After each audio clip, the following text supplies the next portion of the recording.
Bonjour, bienvenue sur notre chaîne. Aujourd'hui nous allons parler de Devarus Hampton, un tueur identifié 12 ans après son crime grâce à un indice étonnant.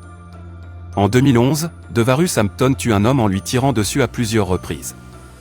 12 ans plus tard, la police retrouve enfin la trace du criminel grâce à un indice peu commun, une patate douce.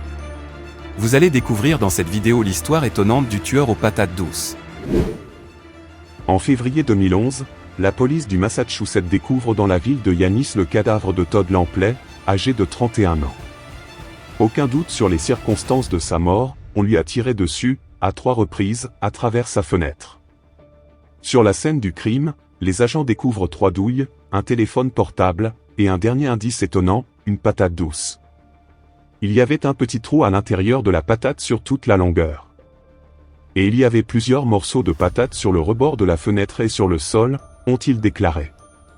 Un élément qui, 12 ans plus tard, a servi à retrouver l'auteur du crime. Une inspiration hollywoodienne. Malheureusement pour Devarus Hampton, cette patate douce a signé son arrestation. Le 27 février dernier, l'homme de 40 ans a été présenté devant la justice pour répondre de ses actes. Mais alors, pourquoi avoir utilisé ce féculent ? Le criminel se serait inspiré des séries et des films hollywoodiens, où il n'est pas rare de voir une pomme de terre être utilisée comme silencieux, pour étouffer le bruit des coups de feu. Un plan qui fait rêver, mais qui n'est rien d'autre qu'une légende urbaine. Dans la vraie vie, le son est bien audible, et cette patate peut se retourner contre vous. Sur un morceau de la patate douce retrouvé sur le lieu du crime, les enquêteurs ont réussi 12 ans après le meurtre à retrouver de l'ADN. Celui de Devarus Hampton. Les patates sont cuites pour le criminel. Localisé sur le lieu du crime. En plus de l'ADN retrouvé sur cette patate douce, Devarus Hampton a été trahi par son GPS.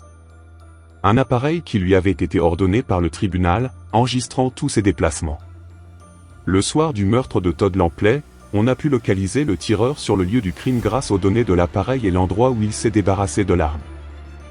Devarus Hampton nie toutes ces accusations et demeure présumé innocent. Personne ne sait encore pourquoi il aurait commis ce crime. L'accusé doit comparaître devant le tribunal de district de Barnstable en avril prochain. N'oubliez pas de vous abonner, si vous êtes nouveau ou nouvelle sur la chaîne. Merci et à bientôt.